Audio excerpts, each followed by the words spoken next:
Konnichiwa. My name is Taro and I'm a Japanese teacher from Kobe, Japan.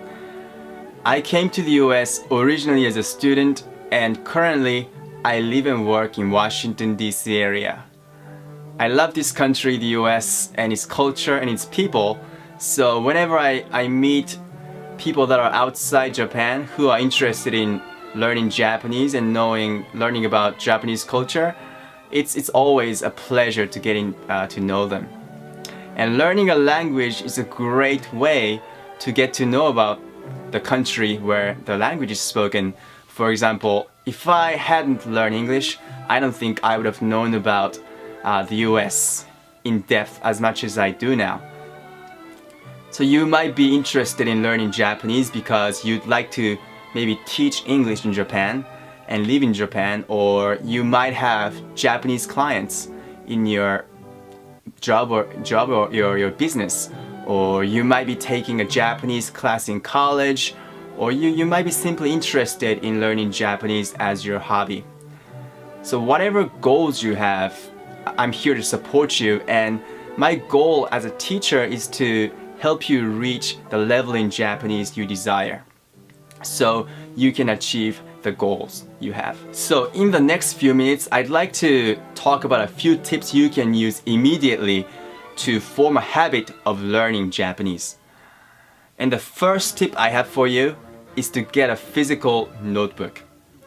And today I know a lot of people, most people in fact, have smartphones, and a smartphone comes with a note-taking app, or you can purchase it on an app store. But I'd recommend getting a physical notebook.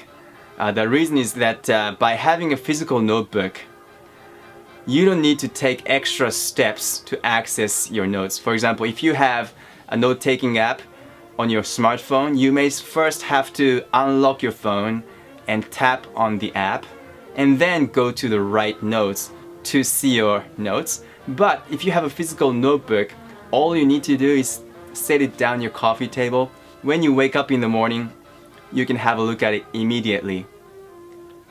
So, what should you write on your notebook? I would suggest that learning vocabulary is a great way to use your notebook. So I would start writing down verbs. The reason why I would start with verbs is because verbs have complicated conjugations, and knowing these conjugations and being able to use them correctly is key to achieving your fluency. And other types of vocabulary such as nouns and adjectives, adverbs, and things like that, they're easier to learn because they don't have conjugations as complex as verbs.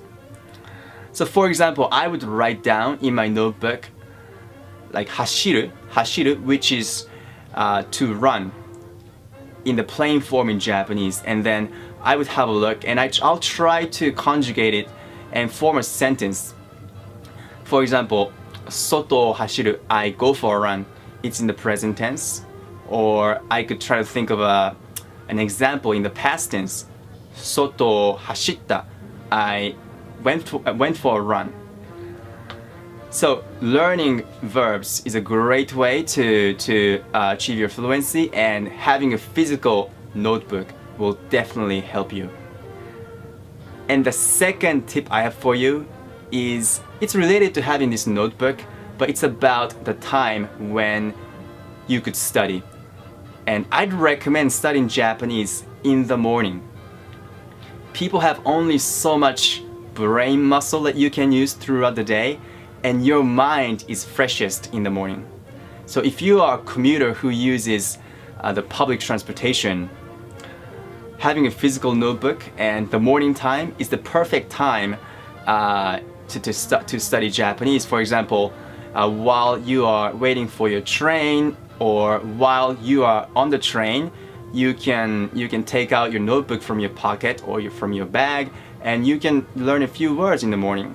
And most people have busy days, busy schedule, and throughout the day you're focused on your work, maybe you have family obligation, and after work or at the end of the day, most people don't have simply, don't simply have the energy to study. So using your morning hours is a very effective way to form a habit of learning Japanese. And if you drive to work, I would recommend studying Japanese the first thing in the morning. So when you wake up in the morning and make your maybe morning coffee, I would sit down and dedicate 10 minutes only for studying Japanese. And during these 10 minutes, I would not look at your smartphone, and I would just look at the notebook, or I might use, you could use your laptop and look at articles and other resources to learn Japanese. But I would focus these 10 minutes only for learning Japanese.